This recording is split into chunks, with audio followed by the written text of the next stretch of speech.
When I said I would make a video about Gwent, I expected it to be mostly positive critique with a few kinks to work out, but since then, this happened. I'm sure most Gwent players will not remember the Midwinter update fondly, but CDPR is already taking many right steps to get Gwent back on track. Many of the mistakes were easily fixable, and the new ideas could be ironed out into something that could make Gwent a better game. Still, there are lessons to be learned from mistakes, so I thought we could talk about it. And moving forward, I'm hoping that CDPR will start winning their players back. For the next couple of minutes, I'll give a quick explanation on the base game of Gwent and my review of it.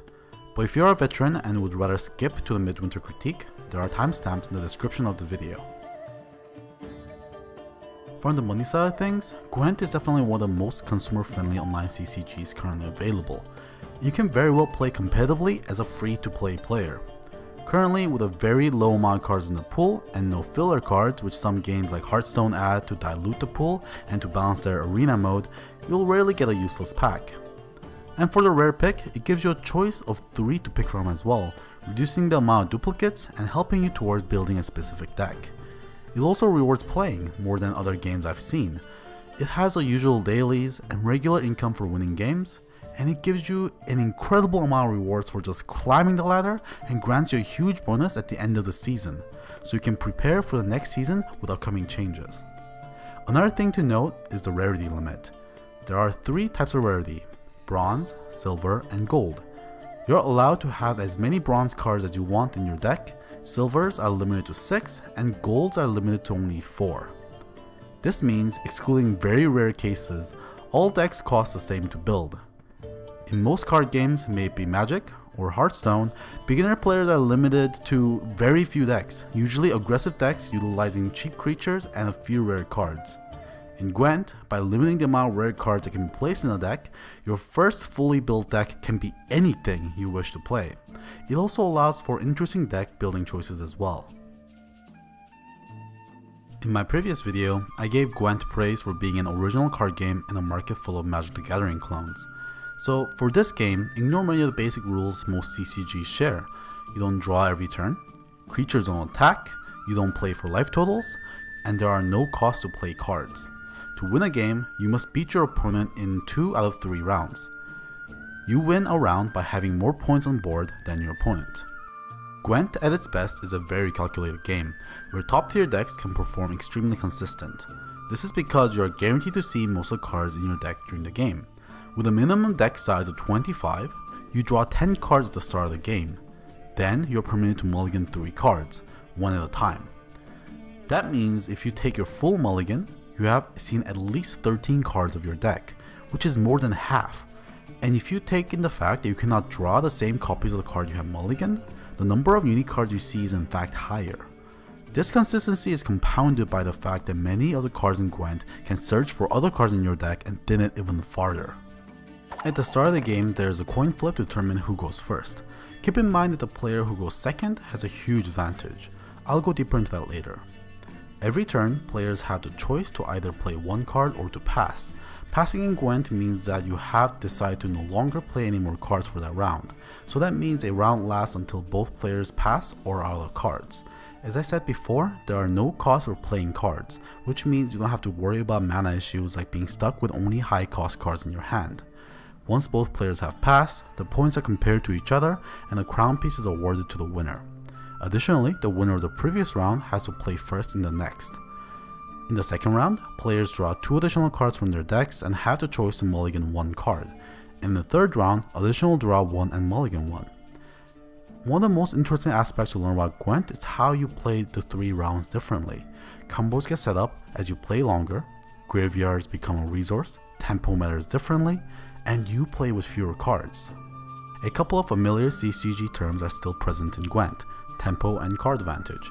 Tempo is important because if a player falls too far behind, they risk their opponent passing on them, which means they either have to expend multiple resources to catch up or is forced out of the round, a loss-loss. Card advantage simply means to have more cards in your hand than your opponent does, and since draws are so limited, even having a single card advantage can be tremendous. There are also new concepts like dry passing, which means that you pass without playing anything, usually forcing out a card from your opponent to take the round. This is especially effective after winning the first round, Since you don't have to win round 2, you can simply pass and easily gain 1 card advantage. This means winning round 1 is heavily incentivized, and even more so considering that your opponent is forced to go first in the 3rd round. This is where the coin flip is a problem. The simplest problem is that reactive cards are much worse when going first, because there are no targets. That also means players going second has the last say, which makes a difference between this and this.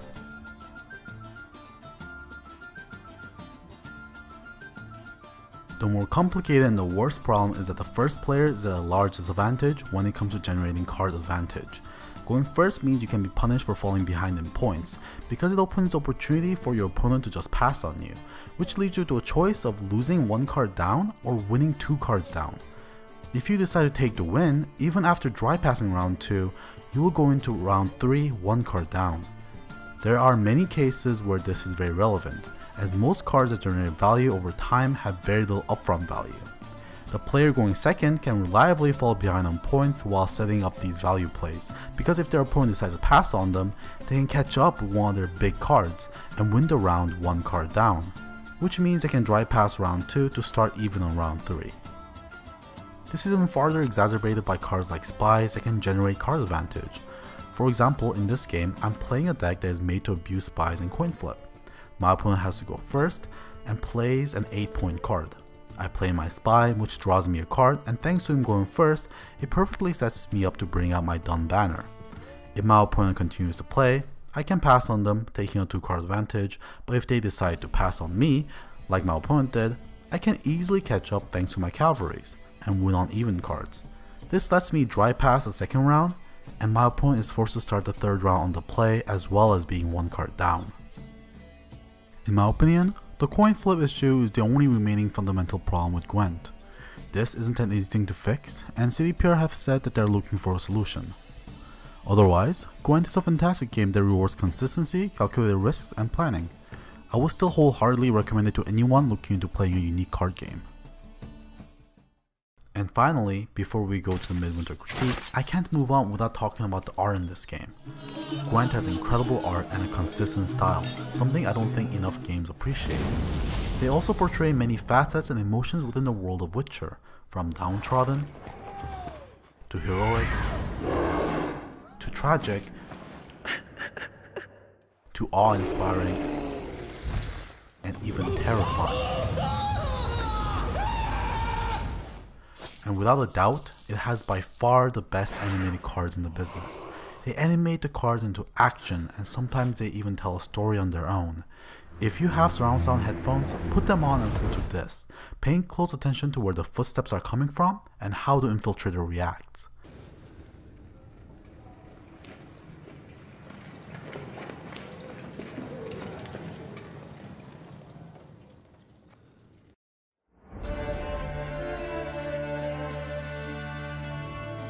If you're part of the Gwent community, you're probably well aware of the discourses between the players and the devs. For those who are not familiar, Midwinter Update was a huge patch that added over 100 cards to the game. And before the update, Gwent's card pool was just over 300. Not only that, it introduces a new engine and changed some core aspects to the game. Some of these changes were good, and some not so much. In this section, I'll be citing from 2 sources, Mark Rosewater's seminar at Game Developer Conference and Richard Garfield's seminar on luck versus skill. And to throw in a bit more Magic the Gathering ideologies, I'd like to introduce you to their psychographics, and I believe these profiles can fit into almost every game. The player psychographics believe that every player has a bit of all 3 profiles within them, but they usually have one they align closest to. There's Timmy/Tammy who wants to experience things. They want to do something that will give them a rush or a laugh, something to remember or to clip to Reddit. They want high risk, high reward plays, cool creatures, and awesome spells. A lot of times they're incorrectly labeled as casuals or new players, and this group in my opinion is the most misunderstood by game developers, because often they think dumbing down the game will make this group happier. Then there's Johnny or Jenny who wants to express something. These are the tinkerers, deck builders, people who want to do something unique. You see that guy on the forum who is complaining about net deckers, or the other guy who is showing off about his new deck that he hit the top of the ladder with? They belong in this group. This group is usually the first to be forgotten or ignored by game developers. And a lot of times devs, trying to streamline and balance the game, leave no room for creativity, making it impossible for Johnnies to explore. Finally, there is Spike, who wants to prove something. They believe in the meta, playing the game at the highest level, observing the pros, grinding the ladder. You can also go beyond just seeking victories in game. They can be like me, sharing opinions on the internet, or Johnny Spike hybrids that have a card that they believe in, but is underestimated by the community, so they build a deck to prove to everyone that they were wrong. The reason this patch was such a community outrage is because it upset not only one, but all three of these groups. I think this is a good place to bring up Mark Rosewater's lesson number 11. If everyone likes your game but no one loves it, it will fail. This patch in many ways tried to make the game more appealing to new players at the cost of many of their older players' enjoyment. First of all, they decided to shorten a bunch of names, replacing some but not all the full names with just first names, taking out all clan names out of Skellege and changing some spell names like Marjoram to mushrooms. This, although it might look more streamlined to some, stifles players' exploration of the Witcher world, which lots of people care about. Maro's lesson 8 states that these details are where the players fall in love with your game. He further explains by saying this: "What might seem insignificant is anything but. That small detail may only matter to a tiny percentage. But to that percentage, it can mean everything. Because that might be the thing that makes the player fall in love with your game." Thankfully, the names are already being addressed in the next patch, and I'm incredibly glad to see not only the old names come back, but even more full names being added to the game. Something else that was taken out in this patch were the incredible triptychs that gave some cards alternative arts that can be aligned to combine the pictures. I understand that these were removed due to some implementation issues, but these are the type of details that are worth having. Alternative arts are a beloved staple in many card games anyways. Pokemon, Magic, and Yu-Gi-Oh! All had them and were incredibly popular in each. Details doesn't only mean art and lore either. It can even be gameplay details, like role restrictions that were removed. Some players really got attached to the mechanic for not only flavor reasons, but also because it was important in matchup knowledge and forward planning. Some of these details I mentioned and not mentioned might not matter to you, but it could mean the difference between someone loving the game or dropping it after a few weeks. RNG might be the most heated discussion on the Midwinter update, and it's no surprise. With the consistency of the game I talked about earlier, Gwent has attracted a lot of new players who had abandoned other card games rich in RNG like Hearthstone. In this section, I'll talk about the benefits and the downsides of RNG and how a card game might be able to incorporate random elements into the game without hurting the competitive players. Richard Garbill says historically, longer the game stays around, there is a higher incentive to make changes to reduce luck, because people that play the game royally are going to get better and they want their skills and knowledge rewarded. There is even more incentive to reduce luck when there is serious play involved, like pro tournaments paying out large sums of cash. He goes farther to add that introducing luck to an existing game is extremely difficult because the existing audience doesn't want their expertise in the game trivialized. But nonetheless, there are some advantages to having RNG, and if implemented correctly, I think Gwent could satisfy both sides of the debate. There are streamers and personalities within the Gwent community that want RNG because it can make their games more entertaining to watch, and I think this is what CDPR was going for. They want cool Twitch clips like the ones that Hearthstone always gets on top of Reddit, and in a game as calculated as Gwent, clips like that were hard to come by. But this is what the top of Gwent videos last month looked like. The top 7 are about bugs, spy abuse, drama, and a mod. And it takes all the way to 8th place to find a play clip with only 249 upvotes, and it's a can-be clip, not even a new card or RNG related. If inclusion of RNG really was to get new players into the game and have more entertaining clips abound, I say currently it's not working. So what might be the solution to properly introducing RNG? Maro's lesson 15 is design the component for its intended audience.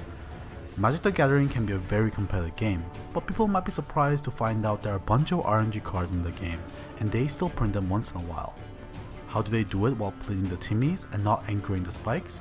Mero says when you aim to please everyone, you often please no one. Many of the crazy effects in Magic are inconsistent enough to make it almost impossible to reach the top of the competition with it, but they are still good enough to be able to be played at an average level.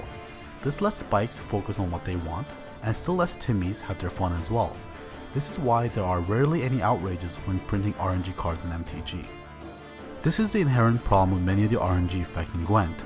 Since the cards are competitively viable, teammates don't find it exciting because there isn't enough risk involved, while spikes are forced to play it. The reward of RNG should be the fact that if you're lucky, you might be able to pull something perfect for the situation. But currently, most bronze cards in the game just put out a large amount of points wherein a specific answer to synergies, so that means running these RNG effects are almost always beneficial, because usually they come with an additional body. I got to make this clear, RNG needs to come with a reasonable amount of risk to make it interesting. The worst part of this for me is that a fun Timmy RNG card that was in the base game was actually changed to neuter both its risk as well as reward. It wasn't competitive, but people love seeing it played. Just look at this clip. Let's see if we see some of them coming out now. We do see Priscilla immediately. Hopefully look at Freddy's face, he loves hopefully it. It does not kill the Dijkstra. It can kill the Freddy Dijkstra champ. IRL. It hits everything with the Dijkstra. Dijkstra. Yes! Gaunter Odim. Oh no! Freddy! And Freddy just absolutely whiffs that Gaunter. Although not a perfect example, I think Shoop's Bazaar Adventure is interesting. It comes with a considerable risk of having to run a no duplicate deck, and the strongest ability, Charming a Random Unit, has the greatest amount of risk as well. Will you steal the 1 power unit or the 30 power unit? Who knows? So in conclusion, I think RNG needs to have more risk but crazier rewards, while stepping back a bit in reliable point generation so we don't have to deal with it as much in the competitive level. This will allow streamers to still stream with fun decks, and since those RNG heavy decks will be rarer, it will be even more entertaining to watch. And really talented players can still do decently on the ladder with it. Although RNG was the most debated topic, balance was the biggest problem with this patch. One of the reasons for this was because the meta was figured out way too fast. The best deck by a wide margin, Skellege, was made public on Gwent DB by Dunkura on December 22nd, merely 3 days after the patch. The reason it is so good is because it is incredibly consistent in the way it generates points without even interacting with your opponent much. You need to simply play your cards. This low skill cap means that players at an average level can play the deck almost as professionally as a high level player, which means not only is the deck great in high MMR, but it makes it incredibly difficult for the average player to be Skellege without playing it themselves. It is a developer's job to make the game complex enough so the meta isn't figured out so quickly, and that is done by making cards that are more dubious in value so people have to do a bunch of testing and theory building. And with cards that fluctuate in value depending on how you play them, it leaves room for skill to be the determining factor in the game. My current hope for Gwent is that they make gaining high amount of points more situational. The problem is even worse right now because most situational cards are silvers, and most meta decks are forced to run both a spy and a summoning circle to combat card advantage. But this doesn't mean they can't start making bronzes more situational as well. For example, compare Battering Ram and Dwarven Skirmisher. At max value on their own, they both get 12 points, but Ram must find a target with 3 or less life, which is uncommon or requires setup, and even then, if they hit something with less than 3 life, they are throwing away a few points too. So hitting for optimal 12 is rare. Meanwhile, skirmishers need to hit anything with more than 3 life, which is incredibly easy. Ram can also synergize with crew units, which can be reacted by your opponent by preemptively destroying the crew. And also many of those units tend to be very weak on their own. Meanwhile, the support for Skirmisher is almost impossible to react to and requires no setup. Dwarven Agitator will just pull Skirmishers out of the deck for easy 14-point play, and since Skirmisher strengthens itself, reviving him will bring him back even stronger. The problem with this kind of point generation is that it stifles creativity, strategy, and meaningful deck building. It gives no room for Johnny's to explore because no matter what creative combos he does, it won't catch up to just easily pumping out points. With a huge patch like this, balance is always going to be an issue, and working with a new engine is going to cause more than a couple of bugs. So I was happy when I saw them post this on December 18th. A public test realm is one of the quickest ways to iron out lots of kinks without affecting the actual game. And then this happened. The very next day. The game was rushed out, I'm assuming to get in there before Christmas, but it was a buggy mess. To make the matters even worse, it was introduced in the middle of the season, which affected me terribly because I was trying to reach rank 21 for the first time, and since I couldn't afford the new cards, I lost motivation to keep grinding until I got my end of the season rewards. I really do think 90% of issues with this patch could have been solved with a longer PTR, and with a patch this size, I think they deserved it. Thankfully, many of the bugs have been fixed now, and I do think CDPR has learned their lesson. For the upcoming patch, the PTR has already started on January 30th, with the patch due on the February 8th. Well, I'm optimistic that many issues of Midwinter patch will be soon behind us, and I think we won't be seeing the same mistakes repeated anytime soon. CDPR has always been brave with changes, and I'm glad for that. Just look how far the game's come from the original inception in The Witcher, with many of the fundamental mechanics like weather being completely changed.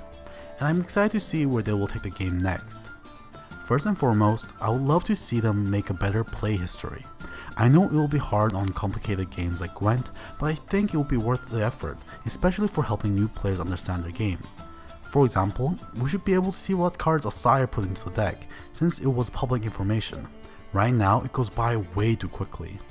For plays like this, the history is not even close to adequate to explain what is going on. I also hope to see more dramatic card visuals when they are played, and flavorful boards from locations in the Witcher series, similar to Hearthstone. Finally, a personal one from me is for them to add an accelerated MMR game for people that are on long winning streaks, as having to grind through one-sided victories until you find your true MMR is not fun for anyone. That was way longer than I expected, and editing took me so long that the new patch is out now. So far, it is looking pretty good, and it really makes me wish they would have just released the balance hotfix early in the last season. Thank you to everyone for watching, and as always, I'm open for discussion, so leave your comments below. Also, if you're interested in game critiques, consider subscribing. I promise my next video won't take as long.